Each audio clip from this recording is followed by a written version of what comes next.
And within 7 months, I handed in my notice and I quit my full-time job. And I was like, this is it. I'm a YouTuber. This is what I'm doing now. It will literally tell you what your audience are watching and also the search terms that they're looking for as well. I've never heard anyone use channel memberships in that way before, but that's such an interesting way to look at it. I was like, what if I just changed that? And then the views doubled. So that's another fresh tip Learn that I just came up with.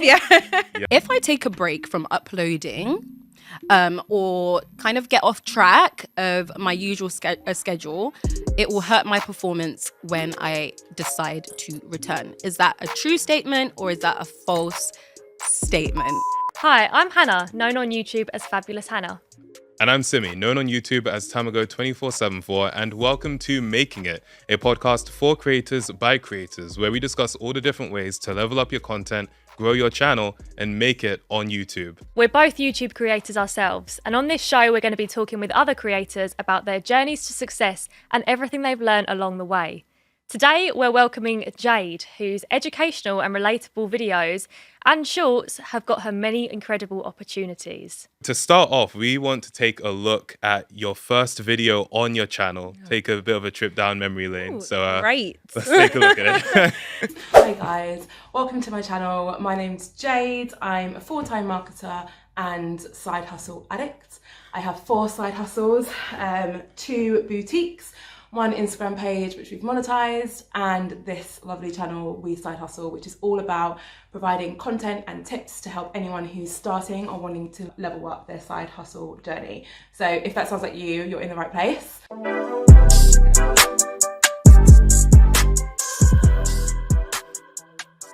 Wow. Wow. So, Jade, let's talk about where it all started for you. What made you decide to pick up a camera for the very first video? Yeah. First of all, that was wild. That's still my channel trailer. Oh, really? It's my channel trailer right now, but I just realized I haven't actually sat down and watched it. Do you know what I mean? Yeah, It will play automatically the second I open my YouTube channel, but I haven't watched it like that. So that was an interesting experience. Right, yeah. So that was back in November 2020. It was when I uploaded my first YouTube video. So it wasn't actually that long ago. And I actually decided to do it because, well, I'd been sitting on the idea for quite a while, as I'm sure a lot of my fellow creators can relate to that. I thought about it for a really long time and I was like, do you know what? It's too difficult. I don't know how to edit. I don't have a fancy camera. And I just psyched myself out of it and just kept me in my nice little comfort zone. And then one day, my now husband messaged me and was like, hey, I'm going to start a YouTube channel. And I was like, what? It's like, it's so difficult to do that. Like, you need all this stuff. Are you sure? And then he was like, no, it's not that hard. And then he started his and he had it up within 2 days. And I was like, oh. So he sort of showed you He really showed me up. I was like, oh, okay. He was like, honestly, just start. And then within 2 days, I uploaded that. So wow. So there really was like a catalyst moment for you. It was the thing. It was like I'd been sitting on it for so long. I knew that I had some value to share. I'd worked in marketing for years. I'd studied marketing and I spent a lot of time watching other YouTubers talking about the stuff that I wanted to talk about. And I knew that there were some gaps there. And I also knew that from a representation angle, I wasn't often seeing a lot of creators who looked like me, being a Black woman, who sounded like me, being from England. And I was like, there's a gap here. But even if you have all that information and you know that you've got value to share, taking that first step is so difficult. Like it often takes some kind of event to make you be like, okay, I'm just going to do it. Yeah, and no, I totally agree. It's like mentally difficult. Actually starting it isn't that difficult, but getting over that hurdle, like, okay, I'm going to go for it now. I'm going to do it. I totally get that. It's a mental game, I feel. Yeah, definitely. Getting started is often the most difficult step. And one thing I'm really impressed about looking at that is it seems you had a strong sense of exactly what you wanted to do with the channel going into it and what your brand would be. So where did you get that sense of decisiveness with that? Yeah, I mean, I've got my marketing background to thank for that. I always say that I feel like it gave me a bit of a cheat code. Right. Because, I mean, as I said, that was November 2020 when I uploaded that first video. And within 7 months, I handed in my notice and I quit my full-time job. And I was like, this is it. I'm a YouTuber. This is what I'm doing now. And I think a big reason for that was because of my experience that I was able to utilize and actually turn it into a business. So when I first started sharing content, I knew exactly who I wanted my audience to be. It was slightly different to mine now. Like when I first started, I had some boutiques that I used to run. So I used to speak a bit about e-commerce, and I don't do that anymore. Okay. But it was always kind of like young entrepreneurs, and that was always the audience. So that's why you can see it so clearly there. Although I will say one thing that has not stuck is that branding that I had. It was called We Side Hustle. I don't know if you got Okay, that. yeah. That's not there anymore. Got rid of that a while ago. Right. You decided to change it to your actual name. What drove that decision? There was quite a few factors that came into it. I fell out of love with the word hustle. Okay. And I was like, I don't really know if I want that part of my brand. And I also didn't think I necessarily identified with the word as much as I did when I was younger. So I was like, I don't really think that's the right fit for me anymore. And I wanted to create a personal brand first. So I wanted it to be linked to my name. And I knew that if I did that and I did that well, I could actually turn that into a separate business later on. I always knew the power in personal branding. It gives you the freedom to do that and create different businesses. So that's why I wanted to start with my name first. So, Yeah, Right. definitely. And really obviously, cool. you mentioned the personal brand, and you've also had business brands as well. So do you have a different strategy when you're building the two? And how do they differ from one another, personal Yeah. versus business? Yeah. So I do have a different strategy, and I have a slightly different approach. When it comes to creating content for my own personal brand, I really try to focus on my personal opinions, experience, and my personality, because that's the thing what's going to differentiate my content from someone else's. Yeah. There's always going to be other creators who talk about similar things to you, and that's great. It shows that your niche is popular. Like, that's amazing. But the thing what helps you differentiate yourself is going to be you. So when it comes to my personal content, that's really what I try to lean into. But on the other hand, when I create content for my separate brand, which is called the Creator Project, that's a different approach, because then you've got to figure out what the brand's USP is. It's not you anymore. So it's like, what's the thing that's going to actually set you apart? So for me, it's more about, we share content that's really going to help content creators get paid. It's all Right. about how you earn income. And that's the focus. We talk about audience building as well, but like that's the kind of niche and that's the specific area we're in. So we have to dial that up instead. So it is a different approach. Yeah. Right. That is definitely. really interesting. I think having that approach right from the beginning is a big advantage. I know that for my channel just started off as a hobby, which is why, I mean, at the intro I said my channel is Tamago2474. Not the most SEO friendly name, admittedly, but I came up with the username when I was 9. And so for me, the evolution of my brand was more so of, okay, this is what I chose when I was 9. It's based off of Tamagotchis, the digital toys. And I still make videos about games and even about pet simulator games. So it kind of has stuck over time, but I wasn't thinking in that way at the beginning. How about you, Hannah? Did you have like a thought of how you were going to brand your channel when you started? Yeah, well, I started watching other creators, actually. That's why I started, because I was obsessed with watching creators. So Right. from the minute I started my channel, I wanted to be like them. I didn't know at this point, I was only 15 when I started my channel. This was 10 years ago. I didn't know that it could become a job one day and that it could become a business. So I kind of started it. I just looked at other creators and thought, that looks cool. They look Yeah. like they're having fun. I want to do that too. So yeah, it was always a personal brand aspect Yeah. for me. But Yeah. it's really interesting to hear the business brand side of it Yeah. as well.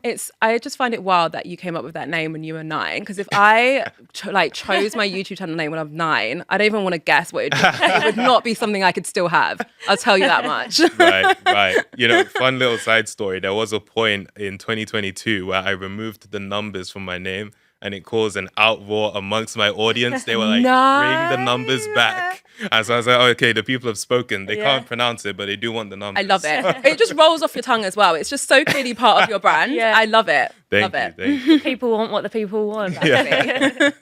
So, Jade, can you walk us through the process of coming up with an idea for your videos? Content ideas that, I don't know, because obviously you've built a very strong community and your audience, you know what your audience want to see. So how do you come up with the ideas? How do you know what they want to see and come up with them? Yeah. So the first thing that I usually do is I default to what my audience are saying. So I will spend time going through my comments. Like if I'm really stuck for ideas, I actually have a rolling list of ideas. So like there's always, I've probably got ideas for the next year. Like they're Wow. just there sitting there. Yes. And whatever one I fancy gets the most attention. Yeah. But if I'm stuck, then I'll spend some time in my comments. And sometimes it's not just like in the comment section of my own content. If I know that my audience are hanging out elsewhere, then I'll have a look over there as well and see what they're saying, see what they're looking for. There's actually something you could do. I did this morning and I was like, oh, this is a good idea. Where it's, let's say I'm watching another creator's content and maybe we're similar to each other. You can actually see where the key moments of retention are, you know, when you hover over the video. Yeah, that's what and I was people like hovering and I was rewinding. like, oh, that's so interesting. It seems like people really want to know about this specific thing. And then I filmed a video about it because I was like, well, clearly that's the thing that people are most interested in. So that's another fresh tip Learn that I that just morning. came up with. Yeah.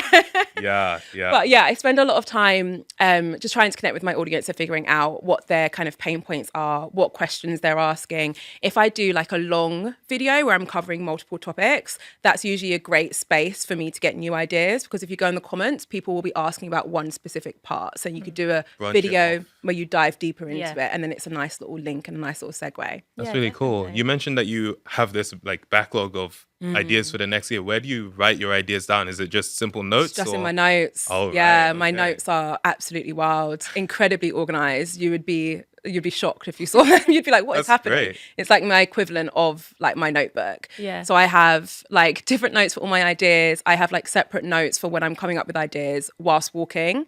And then, you know, when you like listen to podcasts, Yeah. someone might be listening right now being like, I've got an idea. I then have a separate note for ideas whilst listening to podcasts, and I write the podcast and everything. Oh, wow. Nice. But then you end up with this incredible idea bank that you Yeah. can just utilize Yeah, whenever you need definitely. it. I Yeah. think it's really difficult to come up with creative ideas on the spot. Yeah. And I think that's when people get a bit stressed. Yeah. 'Cause if you sit yourself down and you're like, okay, come up with an idea, whose brain works like that? It's so Yeah. difficult to be Right. like, Yeah. be creative on cue. Exactly. You like know? creativity is something that comes in and out. And so Yeah. if you have that bank, it can help to be a bit of an insulation against idea block, writer's block, Exactly. all that stuff. Is there any other strategies you have to overcome those periods of drought where you just can't think of what you need to Yeah. do next? Yeah, if I'm really, really struggling and I'm like, maybe I've got a bunch of content ideas and I just don't actually want to film that, because that still happens sometimes as well when I'm like, it's just not quite right for me at the moment. Right.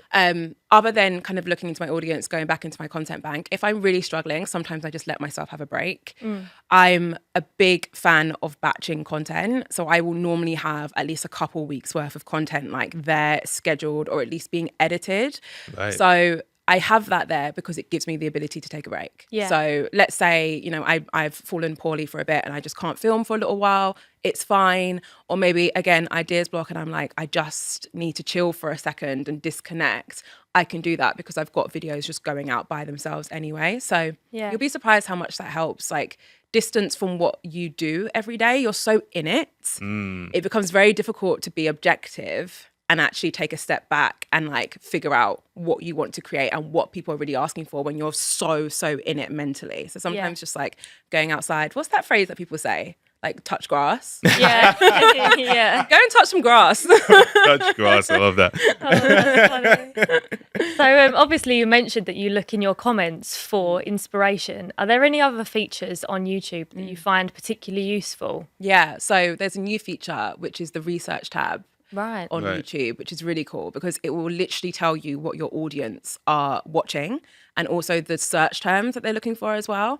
So it allows you to meet your audience where they're at, because for a lot of us, even when you're quite niche down like I am, whilst one subject will be really, really popular one month, it might not be that popular in a couple months' time. So having that kind of insight could be incredible.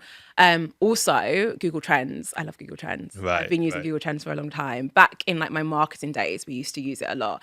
And for anyone who's never used it before, it's essentially a website which allows you to see the popularity of certain search terms in Over Google time, right? over time. And you can filter it based on YouTube, based on location, based on time. So you can actually, back when I had my swimwear boutique back in the day, I used it a lot because I was like, when are people buying swimwear? So I would look at it and be like, okay, this is the peak. People are shopping for swimwear around this month and blah, blah, blah. And this is how it's changed over the last 4 years. So from a creator's perspective, if there's a topic that you know is interesting for your audience, but you're not quite sure when, you think it might be slightly seasonal, Yeah. you can enter that into Google Trends and it will show you like, okay, well, usually in July, people are looking for this type of information. So then you just make sure you talk about it in July. Right.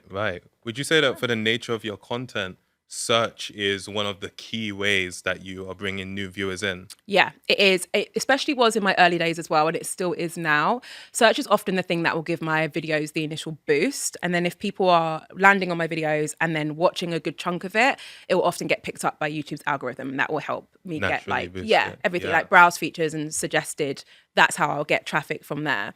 But with search particularly, if you are creating content that solves a problem, especially, which is what my content very much does, then search is going to be incredible for you because people are literally going onto Google and YouTube asking a question that they need answered and need solved. So if you can do that in a way that's engaging and efficient, and you can make sure that YouTube and Google understand what your video is about by using appropriate titles and all that kind of stuff, the result is that your video might appear. So, you know, like some people don't even realize that if people search for certain keywords on Google, like your YouTube video can appear, Right. Yeah. you know? Yeah. So if you're really good at like answering specific questions or answering a need, and you actually appear on Google or on YouTube when people are searching for that, it could do wonders for your channel. Yeah, definitely. And I guess then that creates new viewers. They find you from that, and then hopefully they become long-term viewers. Yes, exactly. Yeah, that's great. Have you found that YouTube Shorts has brought in new viewers for you at all? Yeah, And your podcast as well, actually. Yeah. So with YouTube Shorts, I like to use YouTube Shorts as a driver for like awareness. So I always look through stuff from like my marketing like head standpoint. And when you approach it from a marketing standpoint, you always have to look at, okay, what are you doing that's actually bringing new eyeballs into your channel and onto your content? That's the first thing you've got to do before you even worry about like, oh, well, how long are they watching it for? And are they going to like it and comment? And are they subscribing? None of that can happen if people don't even know that your Yeah. content exists, right? Yeah. So YouTube Shorts is amazing for that because it really does a great job at pushing your content out to an audience who may not be aware of you. And for me, how it often works is if someone finds one of my shorts, they'll often look at the rest of my content, and then hopefully I can get them in with one of my longer videos. And that's when I can like really hook them in. And I know you talk about like evergreen content a lot as well. That was the first time I'd actually heard that term. Oh, really? Yeah, so that's interesting that you make your content to last forever. Anyone can click on it at any time. It's still relevant. I Yeah. guess that differs to my content as well because mine Yeah. is more week by week. This is relevant this week. Now we move on to the next week. Yeah, that's so interesting. interesting because, and I guess with you, when you're looking at your view count and stuff, you can kind of tell the performance of a video within like weeks of it going live because it's not necessarily going to pick up later. Whereas mine, like certain topics, when I talk about podcasting, I know that won't pick up straight away, but if I know in 6 months' time it will have its moment. Yeah. Like wow. it's always with certain things. It's so interesting, isn't it? Yeah. Yeah. I think that like they call it the long tail where it drops off, but it doesn't quite hit No. zero, and that tail actually makes up more than that initial burst. Yeah, So, yeah. no, stuff like that is always really cool. And you were mentioning just earlier about, Hannah, she would have a very dedicated audience to her viewers because they're here to see you, right? But I feel like you are sort of doing something like that with your channel memberships on your channel where people can get a bit more of a behind the scenes look. Could you tell us a bit more about that? Yeah, for sure. So I call it B2B, so that's behind the business. And it's a membership that I launched around mid last year. And I basically launched it because I was like, there's more stuff I want to share on here, but I know that there's only a specific segment of my audience who actually want to see it. So there is a group of people who subscribe to my channel who are like, give me more. Like, I love that you're teaching me stuff, but like, what's going on with you? Like, how's the business doing? Show me the behind the scenes. Show me your spreadsheets, you know? And I know that I knew there were people like that because they would tell me, but also I am that to so many other creators. I'm like, give me more. Yeah. Show me what's really going on. Right, yeah. When you like really like a creator, you just want as much as possible. Yeah, exactly. Especially in like the business and entrepreneur niche. I'm like, oh my God, the more open you are with me about stuff, like the more I love it. Like I just want to really see the behind the scenes. I find it so valuable, but I know it's not everyone's cup of tea and that's totally fair. So I actually uploaded a community post and I did a poll just to be like, guys, if I was to do something along the lines where you could see more behind the scenes stuff, like, would you be interested? Overwhelmingly, yes. Like they've got so many responses. So I was like, do you know what? I'm just going to launch it. And I've loved it ever since. It's like my little therapeutic thing where I can just chat and catch up with like my B2B members and really just talk about the behind the scenes of the business and really engage with them. And I can always make sure that I'm responding to like all of their comments. And if I'm going to launch something for my business, I tell them about it first, like months before I've told anyone else, just to get their feedback. Like it's incredible. I really enjoy it. Definitely. It kind of reminds me of, back in the day, people would launch a second channel, which would be Right. almost like more personal, more like the vlogs. It kind kind of reminds me of that. So you Yeah. have like your educational videos on your channel, then through channel memberships, you have the personal side, which Yeah. I've never heard anyone use channel memberships in that way before, but that's Yeah. such an interesting way to look at it. It's such a great way to segment your audience. Like, it is an amazing way to be like, okay, this is how I create content specifically for this group of people, because my membership is priced at, I think I priced it at like $199 a month. So I purposely was like, I'm not gonna make it an expensive thing. It's not a revenue driver for my business. It's purely like an engagement driver. Because I always like to talk to people, like other creators, about the importance of having like advocates as part of your kind of strategy. And when I talk about advocates, I'm referring to that group of people who are just really, really invested in you. Right. And they tell others about your channel, and they feel like they know you on a deeper level beyond maybe the content that they're sharing. And when it comes to my kind of niche and educational content, it could be difficult to have people like that in your audience, because everyone's just so used to you teaching you something and then carrying on moving. Like, the loyalty isn't necessarily as there as it could be elsewhere. So one way to do that is to find a way to create that personal content and share it with people who are really interested. And because I don't necessarily want to share too much of my personal life with everyone, Everybody, like yeah. so I don't necessarily Yeah. want a second channel. This was perfect for me, you know? Right. Yeah, definitely. I do a similar thing with my memberships, actually, where it's people getting to see how the videos got made. I'll show them the editing like cool. project and all of that stuff, and I'll talk through like some of the difficulties of making certain videos. So I definitely relate with that. And I feel like when you do have it to be a thing where people have to be members to access that content, you almost feel a bit more comfortable making that content, because you know that these are people that are actually like really big supporters of what Yes. you're doing. Yeah. And so you can be a bit more candid with them Yeah. about that creation Oh process. my gosh, so much more candid. That's why I was saying it feels like therapy. Right. Like, I feel so comfortable filming those videos. It's even like the prep for it. Sometimes I will go through the previous videos because they'll tell me if there's something that they want me to talk about. So that's usually when I'll figure out what I'm going to talk about that in that next month's video. But even when I've done that, I'll have a list of what to talk about, and I don't even need to prep it, because it's not like I'm doing a YouTube video where I'm like, okay, make sure the intro is snappy. We've got to hook people quickly, and like make sure you're explaining it in a way that makes more sense and it's engaging and blah, blah, blah. That's less important, because I know people are just going to watch it because they want that value. They don't mind if I ramble for a second. I don't have to refilm that part. Like, it's okay. Yeah, Right. definitely. So it's really nice. I love Yeah. it. I personally, I don't have channel memberships on. I know both of you do. I've always been a little bit concerned about asking people to pay to watch my videos, because I've always given it for free, and Yeah. people have always been able to access my life, my personal life, for free. Do you find that people are happy to pay that to support your channel? You know, when I have this conversation with a lot of creators, because I've spoken to so many people who feel the same way, the selling part can feel really awkward. But I always say, like, it's to flip the way that you're approaching it. So you're not trying to get someone who would never invest that money to invest their money. That's not who you're necessarily selling to. You're just letting people know who would want to invest their money that you have this thing. Yeah. So it's not like you're saying, please buy my membership. No. Like, Right. please give me your money. There are people out there who would want to do that, and you're just letting them know that they can. Yeah. You know? Yeah. Yeah. Yeah, no, definitely. I think, like, from my perspective, being that I'm not so much of an educational channel, more of a gaming entertainment channel, I have had that feeling of, oh, all my other videos are free. Why would I charge for these ones? But my perspective of it was that I'm giving people something that I wouldn't have been, making otherwise. So it is a sort of new style of content.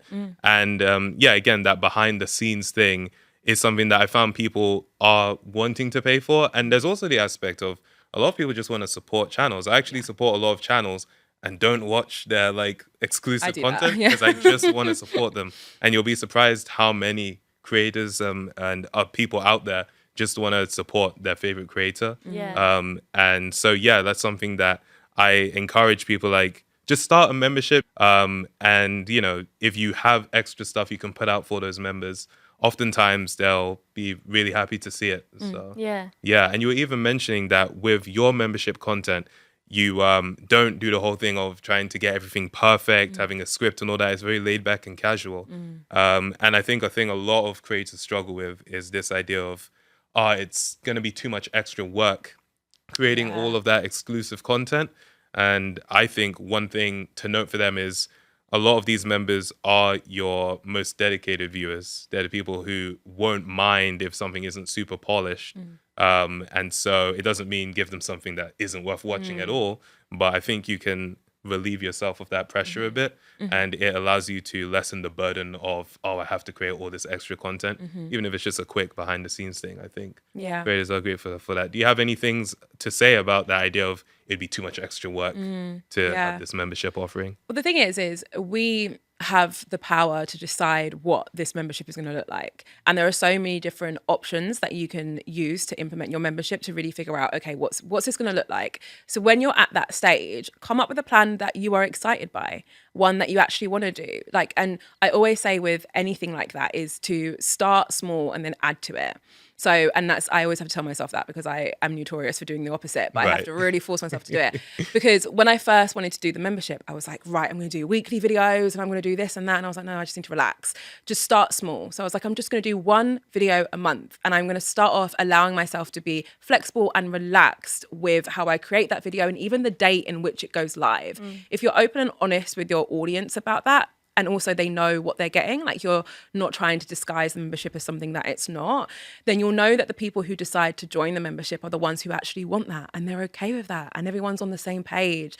We tend to get in our heads and overthink things so much, especially when it comes to asking like others for money. And I think we forget that your audience have agency and they are deciding to pay the money. I think sometimes we feel like we're forcing it from people. I'm like, no. They don't have to. People are choosing to. Yeah, definitely. You know? It sounds like you're a big advocate for memberships, though. It sounds like it's something you've got on really well with. But what would you say is the best benefit as a creator of having channel memberships?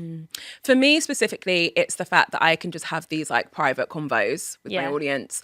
And it really helps my business as well. Just having like a group of people who I can run ideas by outside of my husband and mum. Like it really, really helps. So for me, it's definitely that. But I also know for other creators, having reoccurring income is like an absolute game changer. Like it's something that I work to have in my business as well, outside of the memberships and outside of my YouTube channel. So that would be a huge benefit as well if I went down that route.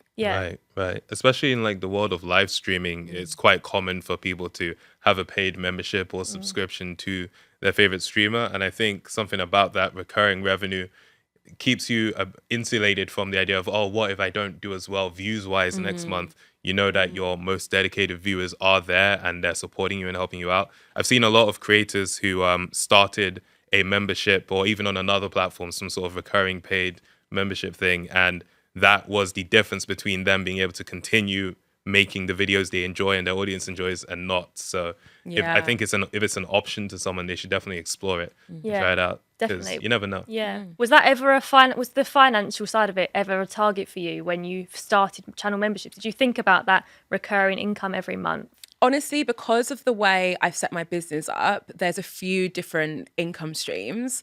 I wasn't looking for a new income stream. I wanted, if I was going to do something else, I knew that there needed to be a different motivator behind it, because I wanted it to be this casual thing that I do for fun. And I know what my personality type is. And if I decided it was an income stream, it would look very different and it would take a different amount of time. I just would have approached it differently. So for me, it wasn't like an income driven thing, but that's not to say that one day that might not change. I think it also depends with like what you're balancing at the moment. And I just know that right now it can't be that for me. But in the future, if I had more time, maybe it would be. Definitely. And I know another thing that people sometimes struggle with that is they might create the membership and then they tell nobody about it. I've got it enabled. No one knows about it. And one thing I find is that it's really important to let people know, because you'll be surprised. You might have said, oh, I've already mentioned it 5 times. And then someone will be like, wait, what is this membership thing? So mentioning it repeatedly is something I find to be really key. And because it integrates so well with live streaming, whenever someone becomes a member, it shows up on the screen and everyone can see that. And more people become aware of memberships being a thing. What do you actually prioritize promoting your memberships, or do you let people find it? What's your approach to that? So, first of all, I completely agree with your point regarding the fact that people need to hear about it quite a few times. There's actually like a really old marketing like phrase that it's that the consumer needs to hear a message 7 times before they take action. And that's not purchase, before they take action. So that could be like going on your website. Like they're not even purchasing yet. And that's 7 times. Yeah. And then a lot of people think, okay, that means I have to talk about it 7 times. And I'm like, no, because everyone doesn't hear you every time you talk about it. So basically you have to talk about it a lot before someone actually hears and takes action. And that's okay. And it can feel like you're consistently repeating yourself, and it can feel like you're being really salesy because you're aware of how many times you've said it. So to you, it feels like 1,000,000 times, but you're forgetting that to everyone else, it doesn't quite feel like that. My strategy for mine is I will mention the membership when I'm creating content that I know will appeal to people who would want the membership. Right. So if I'm doing like a vlog style video, like I'm doing one today, I'll mention it in today's video because I know the people watching are the kind of people who would want more behind the scenes stuff. But I wouldn't necessarily mention it in some of my other content where I know the audience is the same, like same, but different. You know? Yeah, definitely. So Jade, you mentioned earlier that you like to look through your comments to get an idea of what your audience wants. You like the research tab as well. What other aspects of analytics do you look at, and how do you use analytics to inform your content strategy? Yeah, so I'm in my analytics all the time. I actually have to like set limits on it. Right. I always say there's like 2 different types of creators. There's the like creatives, and then there's the nerds. Right. And the creatives are the ones who just love to create on the fly, and they don't necessarily need too much structure. You know, they like to just be free and create whatever visually looks appealing, whatever catches their eye. And then there's the nerds like me who spend a lot of time in the analytics and everything's planned and everything's scheduled in advance. And I'm like firmly in the nerd camp, which means that sometimes I have to take a step back and be like, okay, but remember to be creative. Yeah. The same way the creatives need to stop and be like, oh, but I need to check my analytics, you know? I get that. I actually often have periods of like switching between the two. I'll have a season where I'm just super into analytics, and I'm like, okay, I can't look at this anymore. Yeah. Just make whatever and see what happens. Yeah, definitely. I think I'm definitely more the creative. Yeah. I forget to look at my analytics, and then every now and again I'm like, oh yeah, I should probably see what people actually like. I just think, is this working? Yeah, no, you're so right. There definitely are 2 types of creators. Yeah, they really are. Yeah, I'm firmly in the nerd basket. I love looking at my analytics on YouTube specifically because they're so robust. Like there's so much data there that you can get.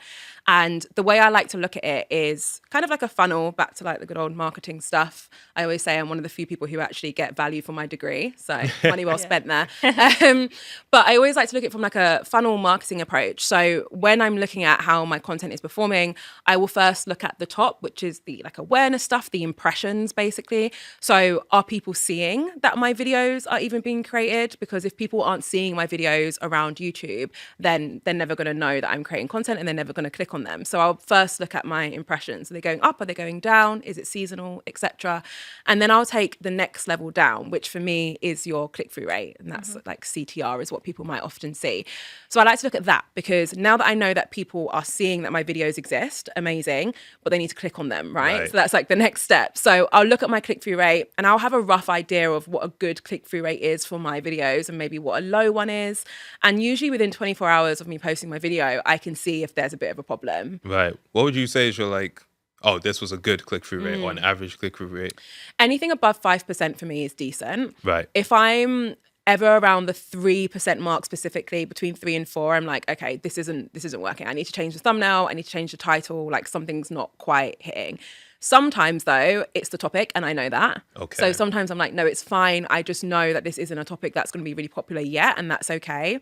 But I do always look at the click-through rate, especially like within a few days of me posting, because that's usually the best time to make some changes and to actually switch it up. So yeah, I'll look at the click-through rate, and then once I know that people are clicking, great, that's like the next tick. And now I need to see like, are they watching though? Because again, you can click on the video, but if you're clicking off straight away, then it's not going to help. Yeah, definitely. So I'll look at the retention and I'll be like, okay, where are people dropping off? Are people staying for at least 50% of the video? Like, are there any key moments where people are like, nope, this isn't for me, and they're, you know, jumping ship and watching something else? Try not to take it personally. But I try to learn from it and just make sure that whatever mistake I made, I don't do it in my next video, for example. Yeah. And then the rest of it is more to do with like engagement. Like, do people comment afterwards? What's the likes like? Yeah, 100%. sure. I know you mentioned just then you sometimes change your thumbnails and your titles. So do you do that after you've uploaded? I do sometimes, Yeah. So I don't make a habit of it. No particular reason why, but it's just because it needs to be really tanking. Like it needs to be, again, around that 3% mark for me to be like, no, switch Yeah. the thumbnail. And honestly, deep down, I think a lot of us know when the thumbnail's not very good. Yeah. I think a lot of us are like, you rushed that. Like, Yeah. I rushed that one. I knew it wasn't going to be great. But sometimes you need the data to tell you. Yeah. Yeah. We can just sit in our little la land and be like, it's fine, we got it Yeah. out. And then be like, oh, actually. Yeah. Yeah. You know, I think on you mentioned something about looking at the data and being honest with yourself, and I think something that a lot of new creators run into is they're kind of afraid to look at the data because it can be something that is like, oh, I have like mathematical evidence that I failed, and it's like that can feel bad, but it's something that I think a lot of creators need to learn to get comfortable with. It's not like an emotional thing. It's just saying this was the impact of this decision, and there are changes you can make to improve it. I've had videos in the past where I decided to update the thumbnail of them, and they performed a lot better. Even videos that I was already happy with the performance, I was like, I think this could have a better thumbnail. Like I did it for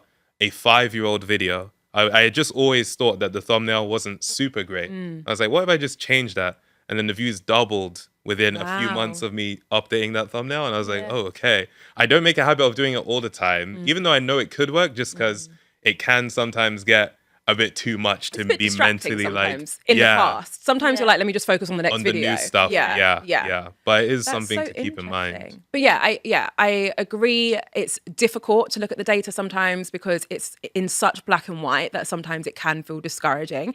But the more you look at it, the more you learn how to spot opportunities within it, and that's really where like your growth will often lie. And sometimes I feel like it's important to know when certain videos aren't performing well, or maybe you might notice that your channel goes in seasons. And this is something that I have only recently like confirmed with myself, because I waited 3 years to get 3 years worth of data before I decided actually my channel does go in seasons, because I didn't want to guess that it did and then be like, oh, it's summer, I'm just going to relax if it wasn't the case. But after 3 years, I looked through my data. I'm like, no, in summertime, people don't actually want to hear me talk about entrepreneurship.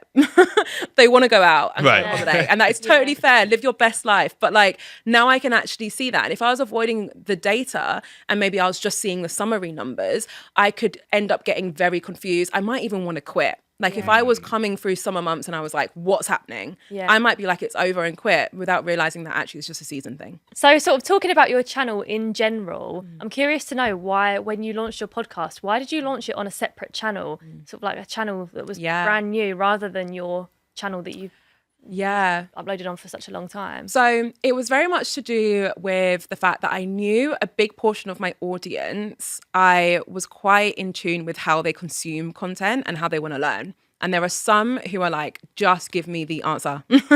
They're like, give me the answer quickly. They're the ones who love like my very quick intros or like no intro at all. They're like, I just want to learn and I want to learn quick. And they'll watch my videos at like 1.5 speed, which is wild to me because I already speak fast. And I'm like, how are you consuming it? But those are the people who love like my main channel content. And that's great. And I want to continue creating that for them. I also know there's another group of people who want the long form. They want to listen as they're doing the dishes and like walking around, and they just want to slowly consume. They also want to hear from other creators, which is a big part of my podcast. I'm interviewing other creators. They want to hear from other creators and they want to hear their background and more kind of in-depth questions, which include like, what's your strategy, but also includes like, how did you get started on YouTube? What was your relationship like with it in the beginning? Not everyone wants both types. I know the audience is the same, but sometimes the consumption habits are different. Right. So I wanted to create a place where the Creator Project podcast could really thrive, and where people who wanted that could go and know that is exclusively what they're going to get, Okay, right. And I definitely wanted a video element to it as well, because, I'm a YouTuber at heart and I know the power of video. Yeah, so. definitely. Right. And I guess you wanted every subscriber on that channel to be there for the podcast specifically. Because that's something I've thought about a lot, and I think a lot of creators think about is I want to make a new style of content where the audience isn't totally different, but it's going to be a different style. Should I put that somewhere else? And I do have like multiple channels, but right now I'm in like a phase of my YouTube career or whatever, where I'm like, I just want to keep everything in one place. If you're a subscriber of mine and you don't like my live streams, that is totally cool. Just don't watch those. Watch when I put an actual video. And I don't mind if like these types of videos do better than these types. I'm just like, It's in one place. If you want to find me, Yeah. you know where I am. You know? And I think that's a great strategy as well, like 100%. I think another side of it, from a commercial perspective, it gives me more opportunities for Right. the overarching business and brand, because now I've got personal brand where I've got my partners who I work with, who I create content for, and what's monetized. And then now I have this other channel that will be monetized and have its own brand partners as well, once I'm Right. ready to kind of flip that switch, which I'm not quite doing yet. But that's like a new avenue for me. So from a commercial standpoint, I like that side of it Yeah, too. definitely. Awesome. Could you talk through your approach to finding brands that align with your values and that you actually want to work with on your channel? Yeah, this is really where that cheat code comes in again from just working in marketing and stuff, because I used to work in partnerships marketing. So my whole job was to partner either creators or like ambassadors and celebrities with like brands and stuff. So I saw a lot of the behind the scenes, the contract negotiation. I saw a lot of the pitches. When I had my own boutiques and I had obviously like social media presence, people would message me asking for a collab, and it would be the worst DMs you've ever seen in your life. It would literally be like, collab question mark? And I'm like, Yeah. no, or I'm not going to dear give you all of my creator. money because you just messaged me collab. So because of that experience, I feel like I had a really good handle on how brand partnerships work and why they work. And I feel like when you can really pinpoint, okay, what am I going to get from a brand as part of this partnership, but also what am I going to give a brand in return? That is when you can get really good at your pitches and you can get really great partners on board. So that was like the first thing that I wanted to figure out. I basically wanted to figure out, okay, what's the value that I can offer a brand? So I started working with brands when I had maybe like just under 2,000 subscribers. So it was a fairly new account, but I very quickly was like, okay, I think now's the time. And then I was like booked straight away because I was just pitching to people. And I made it really clear that my value offering was, you know, I don't have a huge audience, but I have a very targeted audience. So I was working with brands who were trying to run marketing campaigns where they were trying to reach a very specific audience, because therefore this is a good fit. Yeah. You know, Yeah. I wasn't working with brands who were like, we just want to reach millions of people, because I can't help you do that. No. But at the time I could help you reach 2,000 very engaged entrepreneurs, like Right. social media enthusiasts. Like, so that's very much my strategy at the beginning. And then over time, my value has kind of changed. So now the way I pitch myself is slightly different. I can help with brands awareness a little bit more. I can help with credibility more because I've been in the game for a little bit now. So it's just about understanding what the value is that you can offer a brand and not being shy to tell them that. Make it super clear in your pitch, like straight away, be like, look, this is what I can help you with, because we often forget as creators, the reason why brands are working with us is because they need our help with something. Right, They're yeah. not just like, I think you'd look really cute in my shoes. Yeah. They need help with something. So when you identify what that is and you meet them there, that's usually when you can get some really cool deals. Definitely. Really cool. Yeah. You mentioned, you know, that your marketing background has been a big asset in you knowing how to communicate with brands and stuff. Whereas for creators who don't have as much experience as that, they might benefit from having someone else help them. And so for you, are there any areas where you've brought on help for your channel, kind of like expanding your team in order to make things a bit easier for you? Yeah, such a good question. For sure. Yeah. So one of the first hires I ever made was a video editor. Best decision of my life. Changed my life. Immediately changed my life. I was spending hours and hours, like pretty much a whole like Sunday back to back editing my videos. I always say if it's not something that you naturally love doing and you get to the point where you're earning an income from your content, like maybe you're monetized, maybe it's time to invest and get someone to help you out with it, because it takes so much time. Really does. Yeah. You just need, and I was working full time and when I was editing my own videos, and I was like, I just need this time to do other things. Like I was trying to build a whole business, you know? So my first hire was a video editor. After that, I hired a few freelancers on and off. And a year ago, I actually hired my first full-time employee. Shout out Hayley. She's my marketing coordinator. And that was not a decision that I took lightly because it's a big responsibility. But I made that decision because I had been working with another marketing freelancer for like over a year, and I just kept on increasing her hours. Like every week I was like, Yeah. can we do 30 this week? And, you know, freelancers charge what they're worth, rightly so. It can get really expensive to work Right. with one freelancer at a full-time rate and still feel like I needed more of her Right. time. She couldn't give me it, obviously. She has other clients. So it just made sense for me to hire my first kind of full-time employee. But that's very much it. And to kind of your initial point about, you know, maybe pitching to brands and you need some help there, I'm very fortunate because of my background, and also myself and my husband worked at the same place for years, which wasn't nice at the time, but it's great now. So he has the exact same background as me. So if I need help in the partnerships area, he'll just take it. Like he's got his own partnerships at jadebeeson.com email address. And he'll be like, I'll negotiate, I'll do the pitching for a bit if I'm struggling and he has a bit more time. But other than that, I do tend to manage it in-house. And I think I will continue doing that for a while because of just the experience I had. It makes it easier to do it. Yeah, definitely. Just because I know this will be definitely helpful for newer creators. How did you find your editors, or just the people that help you in general? Where do you look for? Yeah. So I was very lucky that I was getting quite a few inbound pitches in regards to video editing at the time. So I literally went through my inbox from the last week and then just asked everyone to negotiate a trial video. So people who do pitch and do cold emails, it does work. You just have to get someone at the right time. Yeah. But I do know I've worked with other creators who found their video editor from platforms like Fiverr and like other platforms like that. But it's just the same thing. You just want to make sure you're doing some kind of trial period as well. When it comes to Hayley, who's my marketing coordinator, I actually just went out to my audience. And that was the first thing I did. And I 100% recommend doing that because then you know you're going to hire someone who already knows you and your brand. Yeah. So it's so much easier to just onboard them. They just get it already. Right, yeah, because they've been watching. Exactly. Yeah. So I didn't advertise it anywhere. I literally did one Instagram story because I wanted to see how many responses I got. And I was like, if you're interested, just send me your CV. I don't need a cover letter. Send it to this email address. And then I had like hundreds of apps. So I was like, cool. Oh, wow. I guess that took it helps from with there. your audience. You've got an audience of professionals as Yeah. well. So. Yeah. Oh, yeah. Big Like I've bonus. literally got an audience of social media enthusiasts. Yeah. I'm trying to hire someone to help me with all my channel. Like it was great. It was a good. Have you found that hiring people has helped with your mental well-being on the platform? Yeah. Yeah, it has. I don't think I'd be able to do a lot of what I'm doing if I didn't. In fact, let me scratch that and be real. I would not be able to do a lot of what I'm doing if I didn't have Hayley working full time. And I think that's important to say because a lot of creators will compare their day one to someone's day 400. Yeah. Right. And they'll be like, well, Jade, like you're across multiple channels. You have 2 Instagram channels, 2 YouTube. Like, why can't I do it too? And I'm like, I've got a whole nother person who works full time with me. And I've been doing this for years. Like, it's just completely different. So I wouldn't be able to have the creator project and everything what goes alongside that. And I wouldn't be able to create as much content and at that quality and still feel fine and still have my weekends and still be able to disconnect. A big thing for me was that I could go on holiday. I was like, oh my God, wait, someone's on my emails. Yeah. Like I can actually turn my phone, like I don't need to be on my emails. No. And that was huge for me because I just hadn't done that in years. So yeah, it's massively, massively helped me.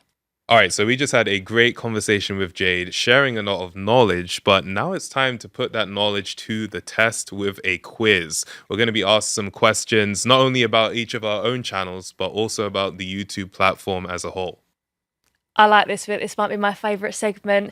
And today our quiz master is Maz, Strategic Partner Manager at YouTube.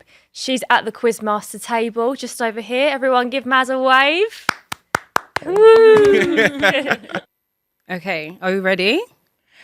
Ready. Is anyone Whoever competitive be. here? Should I be? I'm not am, competitive, but I don't mind winning. If I know that I can win, then I'm competitive. Right. But if I think that I can't win, then I'm not. Amazing. Okay, cool. So the first question is about Jade's channel. Okay. Ready? So Jade has uploaded a total of 65 shorts. In how many of these is she wearing a headband? Oh, What a great Wow. question. Yeah, she loves a headband. How love many a is she headband. wearing? She yeah. does love a oh my headband. goodness. Okay. Okay. Out of 65. Yes, that's correct. 65 shorts. Ready? Yeah. Okay, let's start with Simi. What you got? 45. Okay. I've gone 48. I've won 51. So the closest person was actually Simi, and it's 31 shorts that Jade is wearing. Is that it? Yeah. Right. So it's not too egregious. It's so funny because I think in my main content it's way more. Right. Like, how funny. All right, well, I need to wear the headband more clearly. Okay, so the next one, hopefully all of you know this, and I feel like More so Simi. Actually, more so maybe a little bit of Jade. Maybe, Okay. maybe. High hopes for me. As always. There still is hope. There still is hope. Can you name the top 5 alternative ways to make money on YouTube outside of ads? Okay. Oh, The top 5. okay. There's one that encapsulates multiple. Do I just say the, I feel like I know what you're talking do I about. just say the one? Or No, each? no. Oh, okay. Let's try it. okay. Yeah, let's I'm try it. doubting Okay. myself. I don't know if this counts. So I'm just gonna write it. I definitely Okay, should guys. know more. I'm going to stuck on give it number like 2. about 5 seconds here. Oh, Okay. God. Who are we starting with? Start with me because Yeah? I'm Should we disappointed start in with the you, team. Hannah? Yeah, I've let the team down. What do you Well, say? What do you say? I've got brand deals, memberships, and that's as far as I got. Okay. We've got 1 in there. Oh, I wasn't. I was thinking only things like within YouTube. That's what I was Yeah. thinking as well. Okay, but So I it feel is like- only, maybe I should have clarified that a bit more. Okay. So it is only things that are available Okay. on YouTube. Okay, So Hannah, you said one of them. I've got You one. said one Woo! of them. shall I go? Yeah, go for it, Jade. Okay, so I wrote down memberships, Yep. super thanks, Yep. merchandise / Yep. shop, Yep. premium. Does that count? Because you can earn money from people who watch your video, and it's not ads because it's premium. It's interesting. Do you know what it is? But it's not top 5. It's not Okay, top 5. fair. And then I wrote live streaming, but that's not specific. There's something within it, and I couldn't think of what the name was. Come Yeah. on. I thought you'd know this me one. Okay, half. cool. Let's go to Simi. You have a few of them. Simi, go for it. I put super chat, memberships, merch, Yes. super thanks, Yes. and super stickers. Oh, Let's go. Oh, do you know what? I wrote many down supers. super chat. I Right. wrote that down and I took it off. I Is did that it what you were myself. asking I was about? just gonna The- write supers. And I was like, Yeah, wait, I thought yeah, it was all split under. them I was up. super thanks. I was like, it's all the supers. Yeah. Yeah, They're so individual ones. it's super chats, super stickers, super thanks, memberships, and merch. Nice. But you guys were still right. You can make money off of brand partnerships. What else did you say? Premium. You could make Premium. money off of premium. Technicality, that one, I reckon. Okay, now we go to a question about Simi's channel. Since starting his channel in 2011, how many videos has Simi uploaded? Ooh. As of today, obviously. I think I know the like exact 2007? answer. 11. That's when I uploaded 11. my first video to the channel. Can we have a rough hint? Is it in hundreds or thousands? Do you want to give him a hint, Simi? Yeah, we can give them a hint. Okay. Yeah? Yeah. Hundreds. Okay. That helps. Hannah, maybe you could go first again. I've said 423. Okay. It's a pretty number, but it's not it. No, Not it. Jade. I said 650. No. Okay. You guys have a lot of faith in my productivity. I said 331. How did you know Is that actually the exact Like, Like exact. No, I think there's some funny I business uploaded happening a here. short yesterday night. Wow. That is why I know. Wow. So the answer is 331 videos. That's a lot of videos. That is a Simi. lot. Thank you. content. Thank you. We Just love on my that. main channel as well. I have 200 on my other channel. See, that's what I was thinking of. That's why. Another technicality. Yeah, we knew that. Okay, guys. So we're gonna go to a true or false question. If I take a break from uploading or kind of get off track of my usual schedule, it will hurt my performance when I decide to return. Is that a true statement or is that a false statement? I think this question is quite political. Yeah. I'm now like really, really thinking about, okay. I wrote the answer as soon as you said the first 2 words. Okay. Should we start with you then? What do you think? Oh, are we all done? Yeah. I'm done. Go for I put false because I have taken time away from my channel and come back and had Yes. videos do very well. So it's false in my experience. Okay. We love a case study. Go for it. I also said false because I think sometimes people come back with a bang. Yeah. Okay. Also Jade? said false. I have taken breaks multiple times and everything's fine when I come back. Yes, guys. So you're all right, and it's great that you've all taken breaks. So yeah, the answer is false, and we've studied over like 1,000 videos, and there's no actual correlation with taking a break and viewership. I think the key thing that we could probably say that's helpful is when you do come back, go into your analytics, check what's working, what's not working, think about your content strategy. The way that the algorithm sort of works, it works on a let's say on a user first basis, right? It talks about like if a certain person, let's say it's Simi, if he enjoys a certain type of content, if he likes it, if he shares it with his friends, if he engages with it, it will continue like showing more videos to people like Simi. So yeah, as long as you're making great content, and you're really being a bit more strategic with it, looking at your analytics. I know Jade, you love a good, you love some analytics. Dive into analytics. Yeah. So that is a false statement, guys. Well done. Thank you. That's the first one you all got right. Yay. We love that. Okay, so this one's about you, Hannah. Oh, gosh, here we go. Yes. Since bringing home her adorable Cavapoo, that's how you Cavapoo. pronounce it, right? Yep. Sunny. Hannah has made 224 videos. How many thumbnails of those videos does Sunny feature in? Yeah. You said 222? 224. 24, okay. And how many? This is really difficult. Do you find that videos perform better? Yes. No cheating. I No really- cheating. Wait, That was a clue. I'm changing my answer now. Already? Yeah. Yes. Okay. Let's start with Jade. Go for it. I said 89. 89. Okay. Simi? I said 105. Okay. I said 67. Hannah, you're closest. And the answer is 61. Wow, you're really close. You need to Yeah. use Sunny more. I know. No, I do. And did you say that you're like it works out quite well when she's in the thumbnail? Yeah, definitely. People love dog content on my channel. If she's in the thumbnail, people click on it. It's crazy. Yeah. Wow. There's a little learning. Yeah. Buy a dog. Alright, Yeah. Okay, so I'm on to my last question. Okay. All Right. right. So those that are a little bit slow, you could redeem yourself, right? 2 truths and 1 lie. And this is going to be around the topic of monetization. Okay. So listen to these 3 following statements and tell me what's the 2 truth and what is the 1 lie. The first statement is, my video is not monetized, so less people will see it and it will underperform. So that's the first statement. The second statement is, whether or not my video is monetized, it will not impact the performance of my video. That's the second statement. And then the third one is, even if my video isn't monetized, it can still be recommended to viewers and perform well. Can you repeat the first one, please? Yes, of course. The first statement is, my video is not monetized, so less people will see it and it will underperform. Yeah. Yeah. Okay, so which one was the lie? Was it the first, second, or third statement? Let's start with Simi. I'm saying the first one is false. Why do you think so?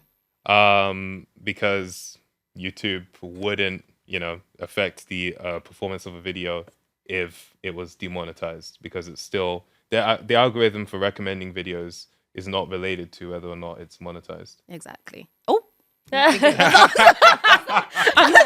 exactly. You said as well. Simi. Hannah, do you want to go for it? Yeah, I said 1 is the lie for the exact same reason as Simi. Exactly. So did I. Number 1 is the lie. Okay, Just write them all perfect. down It's as well. funny how you guys have written them down. Yeah. Yeah. As I was doing it, I was like, But yes, so the first one is a lie, and it's because our systems don't really care whether your videos are monetized or not, to be able to recommend them to your audience. Again, it's like kind of what I said before. It's all about making sure that you're making great content, the watch time is doing well, and that your audience is engaging. And those are some of the signals. There are many signals, but those are some of the signals that will continue kind of getting the algorithm to pull out the right content for the right audience. And that is it from me. So well done, guys. You did really, really well. Thank you very much. I wasn't keeping track. We I all won. won.